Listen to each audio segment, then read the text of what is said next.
Alors, salut les pyjamateuses, salut les pyjamateux. Aujourd'hui, terminal ES, bon, terminal S en fait, hein, si vous voulez, R sous une courbe. Donc, on est dans le chapitre primitive intégrale. C'est le tout début du calcul d'R sous une courbe. L'idée, c'est que on sait déjà calculer des aires de surface depuis longtemps. L'aire du carré, côté fois côté, l'aire du rectangle, longueur fois largeur, aire du triangle, base fois hauteur divisé par 2.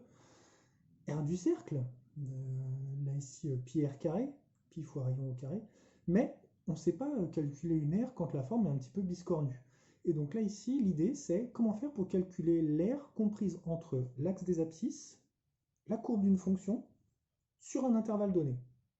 Alors on va voir comment ça se dessine, comment on calcule dans des cas simples, et comment est-ce que ça se note. Aujourd'hui c'est ça qu'on va voir. Alors là ici, comment est-ce qu'on en parle?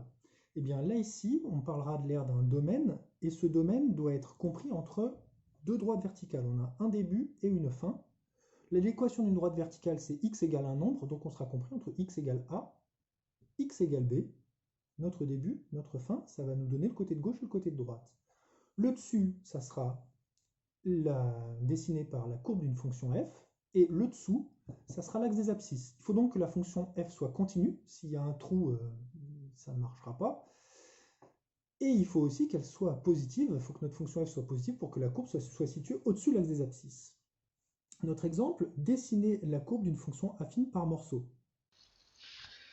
Alors, l'énoncé dit dessiner la courbe d'une fonction affine par morceau sur l'intervalle -2, 3. En fait, là ici, normalement, c'est un document que je donne pas aux élèves, donc c'est un peu bizarre. Là ici, on se place sur l'intervalle -2, 3, donc on commence en x égale -2, ici, on finit en x égale -3, et il faut qu'on fasse une fonction affine par morceau. Qu'est-ce que ça veut dire? Ça veut dire qu'en fait, notre courbe va être constituée de plusieurs bouts qui sont chacun un bout de fonction affine. Une fonction affine, en fait, ça a comme courbe représentative une droite. Donc là, ici, ma courbe, elle est constituée de bouts de droite. Par exemple, là, ici, cette courbe-là. Donc on va raisonner sur cette courbe-là, hein, là, ici. Donc deux segments, le premier qui part de -2, 1 et qui va jusqu'à 1, 2, et le deuxième qui va de 1, 2 jusqu'à 3, 4. Donc là, ici, je veux l'aire située sous la courbe. C'est donc l'aire qui est là. Cette forme bizarre, là. Hop là, c'est cette aire-là qu'on veut. L'aire qui est située sous la courbe. Comment faire pour la dessiner? Eh bien en fait pour la dessiner il faut découper en cette aire, pour la dessiner et pour la calculer surtout, il faut la découper en deux morceaux, hein. Le morceau numéro 1 ici et le morceau numéro 2 là. Pourquoi est-ce que je fais ça? Eh bien pour deux raisons. Parce qu'en fait là ici là, ce qui va nous intéresser dans ce chapitre, c'est de calculer l'aire comprise entre une courbe et l'axe des abscisses sur un intervalle donné. Donc l'aire sur l'intervalle -2, 3 entre la courbe là ici et l'axe des abscisses. Mais du coup, dans cet exemple-là, notre aire, verte et bleue, elle est découpable en deux trapèzes. DEFG, c'est un trapèze, GFHI, c'est un autre trapèze. Et donc je sais la calculer. À partir de là, on va pouvoir voir des méthodes qui nous permettront de le faire avec n'importe quelle courbe. Tout à l'heure, on fera avec la fonction carré, et puis après avec n'importe quelle fonction de manière exacte. Mais le plus simple, c'est de commencer par des trucs qu'on maîtrise, et donc des trapèzes. L'aire d'un trapèze, on la connaît, c'est petite base plus grande base fois hauteur divisé par 2. Alors je vais vous expliquer qui sont ici la petite base, la grande base, la hauteur, et pourquoi est-ce que cette formule est vraie. On va commencer par le trapèze vert. La petite base c'est DE, la grande base c'est GF, et la hauteur c'est GD. Et donc cette aire là, elle vaut petite base 1, plus grande base, plus 2, donc 3, multiplié par hauteur, 3 aussi, le tout divisé par 2. Petite base, plus grande base, fois hauteur divisé par 2. 1 plus 2, 3, fois 3, 9, divisé par 2, 4,5. Cette aire-là, elle vaut 4,5. En fait, l'aire verte, elle fait 4 carreaux et demi. 1, 2, 3, on voit que là, ici, on est à 4. L'autre, la petite base, ça va être GF. La grande base, ça va être IH. Et la hauteur, ça va être GI. Petite base, 2, plus grande base, 4. 2 plus 4, 6. Fois hauteur 2, 6 fois 2, 12. Le tout divisé par 2, ça fait 6. L'aire bleue vaut 6 carreaux. 1, 2, 3, 4, 4 et demi. 1, 2, 3, 4, 5, pardon, 5 et demi, 6. On arrive effectivement à 6. Donc là ici, petite base, plus grande base, fois hauteur, divisé par 2. Pourquoi est-ce que ça marche? Pourquoi est-ce que c'est vrai? Et bien là, ici, il faut comprendre que ces trapèzes, ce sont des trapèzes rectangles, mais ça marche avec tous les trapèzes. C'est plus facile à voir avec les trapèzes rectangles, mais ça marche avec tous les trapèzes. Les trapèzes, c'est toujours la moitié d'un rectangle. Et l'aire d'un rectangle, c'est longueur fois largeur divisé par 2. Là, ici, regardez sur le trapèze vert. Si je prends le milieu et que je fais tourner mon trapèze autour de ce milieu, là, ici, là, excusez-moi, là, ici, là, donc je prends mon trapèze et je le fais tourner autour du... Hop là, j'arrive, clac, un rectangle qui est même un carré, c'est côté, fois côté divisé par 2. Le premier côté il vaut 3, c'est la hauteur, et le deuxième côté c'est petite base plus grande base. Petite base plus grande base. Et donc c'est petite base 1 plus grande base 2, c'est-à-dire 3, 3, fois hauteur fois 3 divisé par 2. Ça marchera aussi avec l'autre. Regardez, c'est mon trapèze que j'ai fait tourner. Ça fait un rectangle, on voit même mieux sur le bleu. Là ici, petite base 2, plus grande base plus 4, ça fait 6, fois hauteur fois 2, 12, 12 divisé par 2, 6. Celui-là, c'est la moitié du grand rectangle. Et donc là ici, mon petit trapèze, il fait petite base, plus grande base, fois hauteur, divisé par 2. Pourquoi est-ce que ça s'appelle la hauteur? Eh bien en fait, pour le voir, il faut tourner à moitié.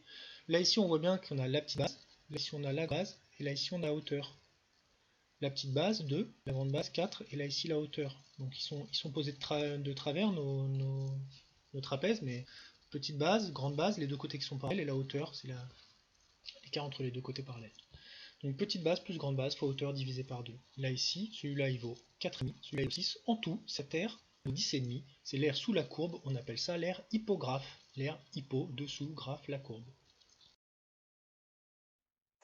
Alors évidemment, là ici, ce qu'il faut comprendre, c'est que notre R dépend de la taille qu'on a choisie pour les graduations de notre repère. C'est-à-dire que si vous avez gradué là ici en grand carreau, votre figure, ou si vous l'avez gradué en centimètres, vous allez avoir deux dessins qui ne vont pas avoir tout à fait la même taille. Là ici, notre R est en fait exprimé en carreaux. Là ici, c'est ce qu'on appelle une unité d'air. Une unité d'air, c'est un carreau situé sur la première graduation. On va de 0 jusqu'à 1 en abscisse, de 0 jusqu'à 1 en ordonnée. Et là ici, notre R sera toujours exprimé en unité d'air, c'est-à-dire en carreau. Après, si on veut l'avoir en centimètres carrés, eh bien, il faut compter combien fait un carreau. Si vous avez fait 1 cm, 1 cm, eh bien un carré que vous avez dessiné un carreau fait 1 cm carré. Si vous avez fait en grand carreau, ça fait 8 mm et 8 mm. Chaque carreau fait 8 x 8, 64 mm, c'est-à-dire 0,64 cm².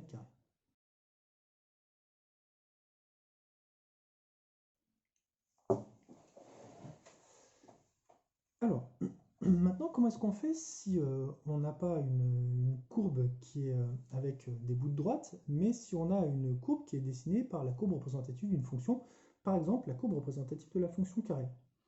Là, ici, là, on va utiliser une méthode que j'appelle, moi, la méthode de la mosaïque. C'est-à-dire que là, ici, quand vous avez quelque chose qui est courbe et que vous voulez calculer son aire, il faut essayer de voir combien de petits carrés vous pouvez faire tenir à l'intérieur de cette zone-là. Si vous avez là, ici, une mosaïque et que vous faites des carreaux de couleur, il suffit de compter combien de carreaux vous avez utilisé à l'intérieur de votre surface pour avoir une idée de la surface. Alors évidemment, le problème des carreaux, c'est que par définition, ils sont carrés dans une mosaïque. Sinon, ça ne s'appelle pas une mosaïque. Dans une mosaïque, les carreaux sont carrés. Si les carreaux sont autrement, ça s'appelle un zélige dans les pavages arabes. C'est pas de la mosaïque, c'est des zéliges parce que les carreaux ne sont pas carrés. Enfin, parfois. Et du coup, là, ici, là, si vous utilisez un certain nombre de carreaux, ça vous permet de savoir quelle est la surface de votre domaine. Maintenant, il faut faire attention, c'est que les carreaux sont tous situés à l'intérieur de votre surface. Et donc là, ici, ça permet d'avoir un encadrement d'une aire située sous la courbe. Par exemple, la fonction carrée entre 0 et 1. Alors, comment faire pour approcher l'aire d'une courbe, l'aire d'une surface, pardon, comprise sous une courbe, entre la courbe et l'axe des abscisses, sur un intervalle donné. Là, ici, notre courbe verte, c'est la courbe de la fonction carrée. On est sur l'intervalle 0, 1, ça veut dire qu'on va uniquement considérer l'aire qui commence ici qui se finit là, entre 0 et 1. C'est cette aire-là qui nous intéresse. La première idée d'approximation, c'est d'essayer de faire ce qu'on appelle la technique de la mosaïque, c'est-à-dire que découper cette surface en plein de petits carrés de mosaïque. Là ici, pour commencer, on va essayer d'approcher cette surface-là, qui est vaguement triangulaire, en coinçant le plus possible de carrés de mosaïque sous la courbe. On ne peut pas en mettre une infinité, hein. Vous voyez là ici, chaque carreau correspond à un petit carré de mosaïque. Je peux en faire tenir un, je peux en rajouter un deuxième, je peux en rajouter 4, mais si j'essaie d'en rajouter d'autres, ils ne seront plus complètement compris sous la courbe. L'idée, c'est que je suis sûr que ma surface, là ici, est plus grande que 4 carreaux. Pourquoi? Parce que j'ai réussi à poser 4 carreaux de mosaïque entiers en dessous. Et je ne peux pas en poser d'autres, donc je suis sûr que c'est plus grand que 4. Bon, alors évidemment, on voit bien que ça va être plus grand que 5 ou 6 même, hein, carreaux. Mais là, ici, là, ce qui tient sans être coupé sous la courbe, c'est 4 carreaux de mosaïque complets. Maintenant, on est sûr que notre aire est supérieure à 4 carreaux, mais on voudrait l'encadrer, donc il faut un nombre que l'aire dépasse. On sait qu'elle dépasse 4 carreaux, elle est plus grande que 4 petits carrés, là, ici. Et il faut aussi un nombre auquel l'aire est inférieure, un nombre qui soit plus grand que notre aire. Donc là, ici, on va essayer de mettre des carreaux en dépassant, en recouvrant complètement notre surface, mais sans aller trop loin, c'est-à-dire que là, ici, là, il faut rajouter des carreaux qui coupent l'air, qui la recouvre complètement, mais essayer d'utiliser le moins de carreaux possible. Donc j'en rajoute 1, j'en rajoute 2, j'en rajoute 3. Dès qu'il y a un petit bout qui dépasse, j'en rajoute. Là, ici, là, il faut rajouter 4, 5, 6, 7, 8 carreaux. Si je rajoute 8 carreaux, là, j'ai complètement recouvert ma surface. Donc l'espèce d'aire triangulaire, là, ici, là, pour pouvoir la recouvrir, il faut utiliser les 4 carreaux et en rajouter 8 autres. Donc 12 carreaux en tout.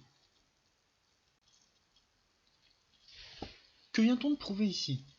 Eh bien, on vient de prouver que l'aire comprise sous la courbe de la fonction carrée, entre x égale à 0 et x égale à 1, et au-dessus de l'axe des abscisses, cette aire était entièrement recouverte par une mosaïque qui comptait 12 carreaux.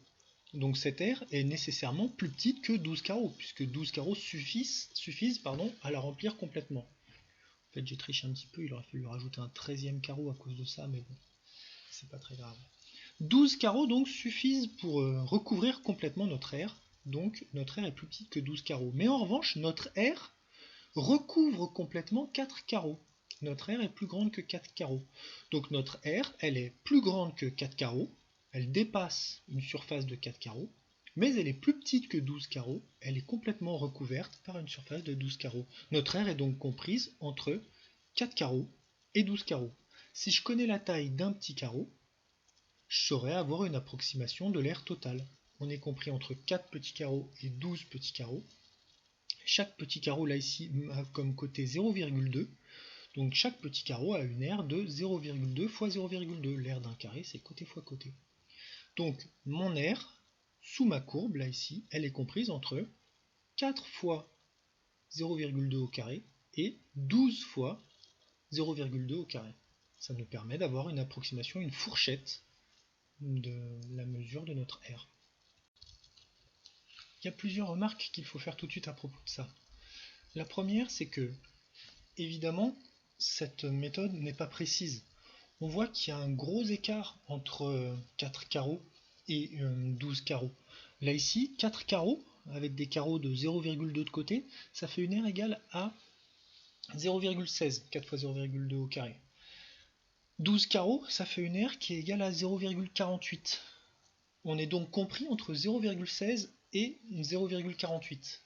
C'est très large comme approximation, c'est assez nul un écart entre 0,16 et 0,48.